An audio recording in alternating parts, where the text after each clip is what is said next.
Good morning, my YouTube viewers. It is Crystal here. I'm just here because I wanted to give you a code review on Kaggle's competition, on their playground competition. It's season 3, episode 4, because in the month of January, what they had was 4 easy competitions that they wanted people to do, and so this is the 4th easy competition. I don't know what competition they're going to have next. We'll just have to wait and see. I'll have to keep looking at their competition board to see what they're going to have, because they said that they're not going to have monthly competitions anymore. They said that they can have several competitions going at the same time, and they haven't said when they're going to announce the competitions either.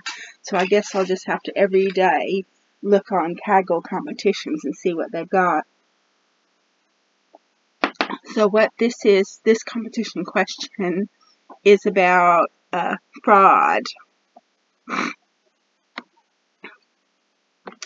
And so the problem statement is the data set for this competition, both train and test, was generated from a deep learning model on the credit card fraud detection feature distribution.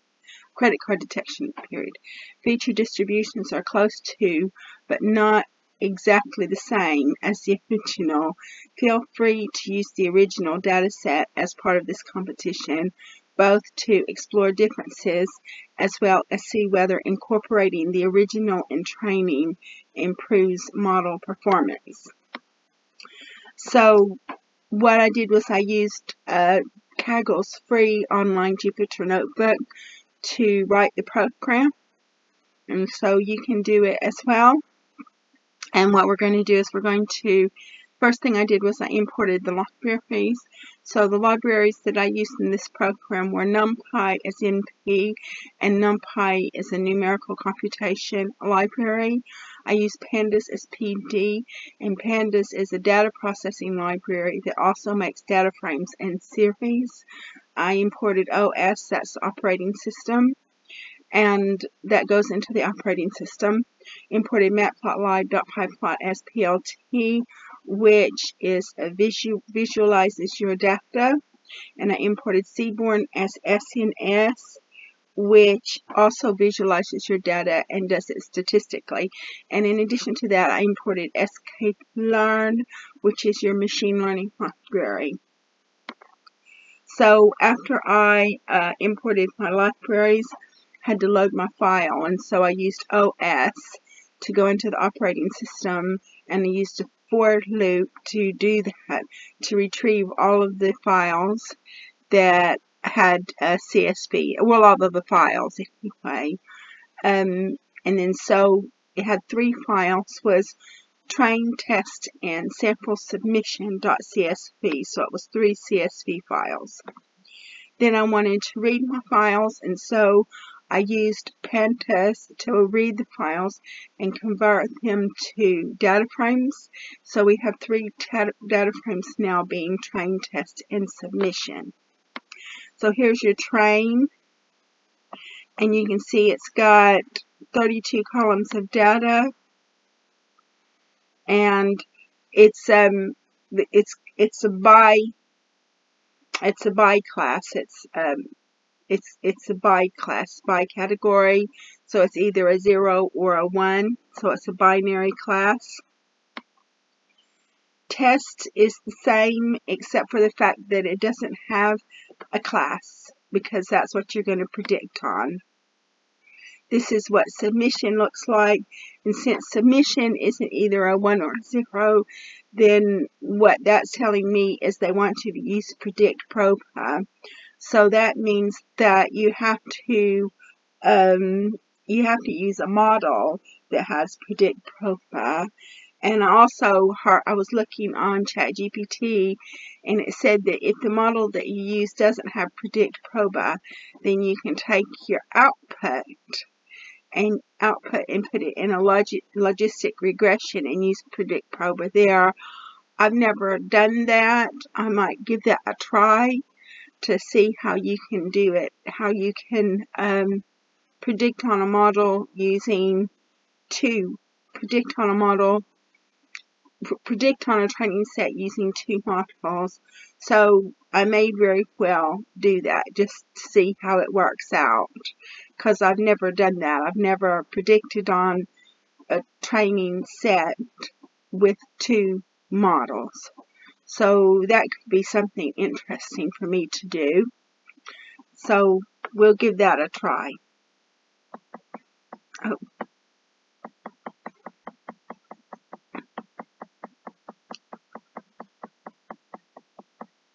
So we analyzed the train, analyzed the class, and so you can see that this is the class, and you can see here it's got a very big class imbalance. You've got a bunch of zeros and hardly any ones. You can't even see the ones on the graph, so that's telling you something. So I ran up value counts, and then you can see you've got a lot of zeros, 218,660 zeros, and you've got only 469 ones. So you've got a really big class imbalance. So I combined my trained to my test, or my test to my train really. So I defined the target, and the target equals trained class. And then I created a new data frame called combi. And in order to create this new data frame called combi, I dropped the class, and then I appended the test to it. So you've got combi. So now combi is composed of both train and test with 31 columns of data.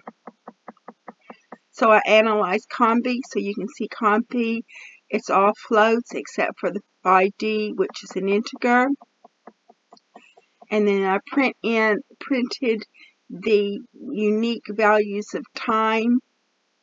So there are 60,506 unique values of time, because I wasn't sure whether I was going to leave in time or not, and if it didn't have any unique values, if every row was a unique value, I would have just deleted the time as well, because it would not have been beneficial in the training process. But it was 60,506 times, and it was 200, and how many was it? 216 rows of data. So I decided to go ahead and keep the time in there, and the time is a float. I'm sure that if a person wanted to, they could have converted time to an actual timestamp, but I'm not sure exactly what good that would have done. But if a person wanted to make it a time analysis, they could make it a time analysis.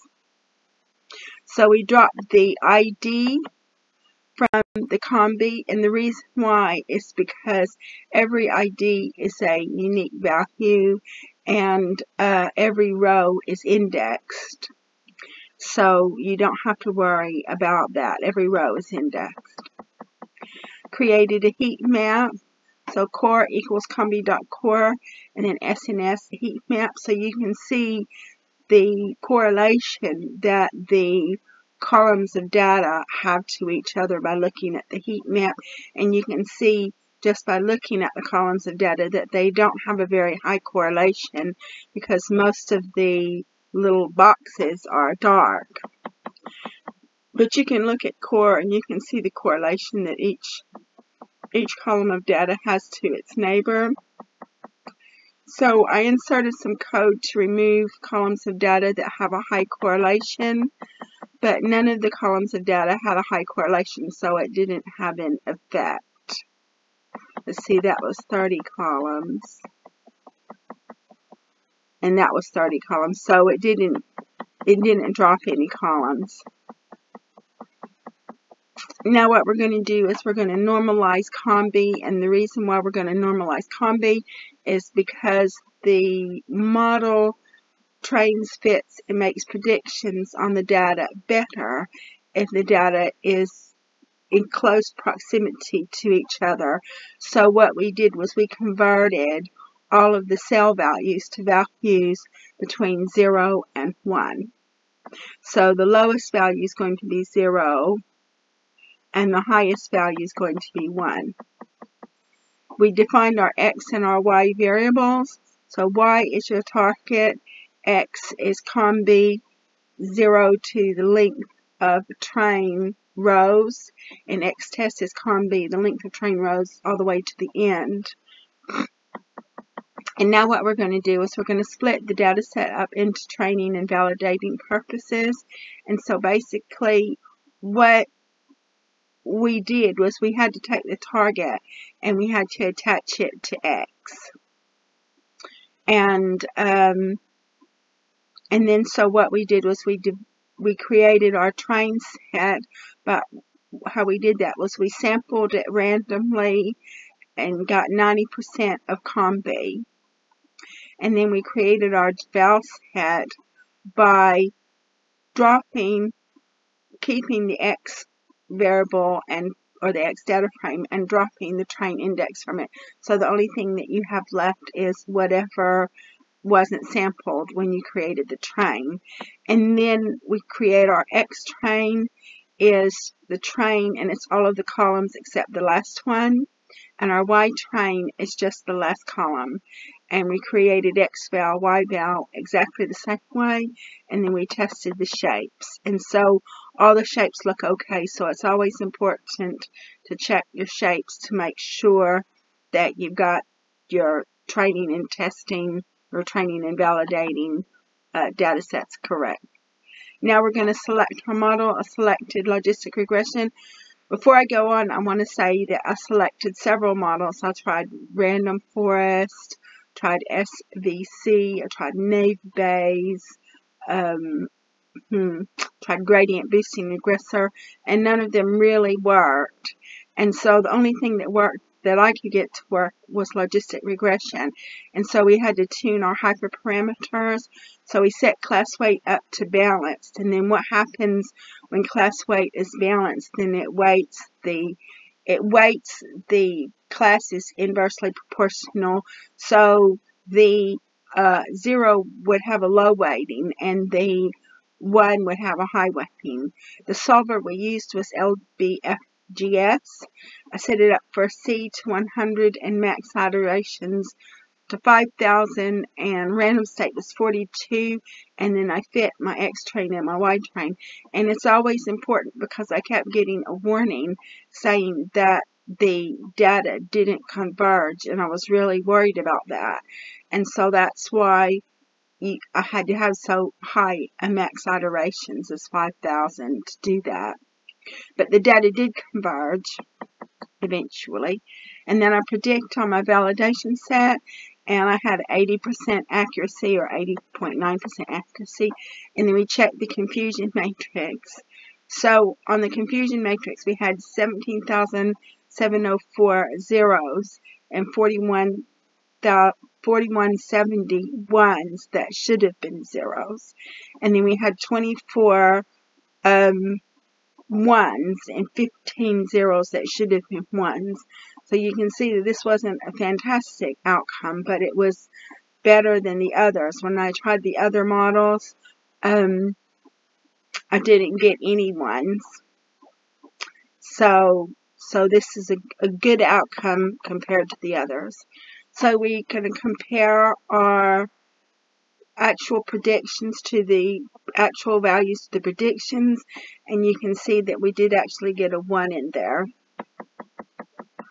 So now we're going to predict on the test set, and then so we predict on the test set, but we also have to do predproba equals model.predict proba. And so what we're going to do is we're going to use the value in column 1, because that's number 1. That's the prediction. That's the probability that it'll be a number 1. And as you can see, it didn't have a very high probability. Then we're going to prepare our submission. Submission class equals predproba, and it's the column number 1 of predproba. and then we take the submission data frame and we convert it to a CSV file, and then we read the CSV file so you can see it. So this is our submission, and so you can see that most of them are going to be zeros. If the probability that it's going to be 1 has to be more than 0.5 if the probability is going to be 1. And obviously the ones that we could see, it wasn't more than 0.5. And then what we did was I submitted it to Kaggle, and when I submitted it to Kaggle, I got 82%.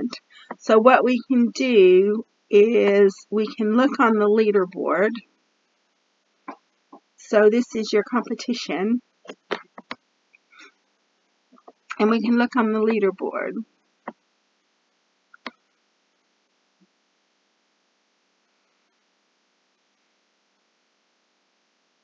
And I'm 124 on the leaderboard. So you can see I was 82 and the highest one is 86. And yesterday when I was checking it, it was 85 something. And then so you can look over here at my submissions, and you can see these were all my submissions. I tried GBC, but I also tried random forest, gradient boosting classifier, SVC, Naive Bayes, and none of them worked. The only thing that I could get to work was logistic regression. So that was my submissions. So that's it. That's it for Playground Series 3, Episode 4, Fraud Detection. I've completed the code review. I hope that you got something out of the code review, and I look forward to making more code reviews for you in the future. I just have to find out when the next competition is going to be. So thank you so much for watching my video. If you like my video, please like, subscribe, and share. And I want to thank my subscribers for supporting my channel.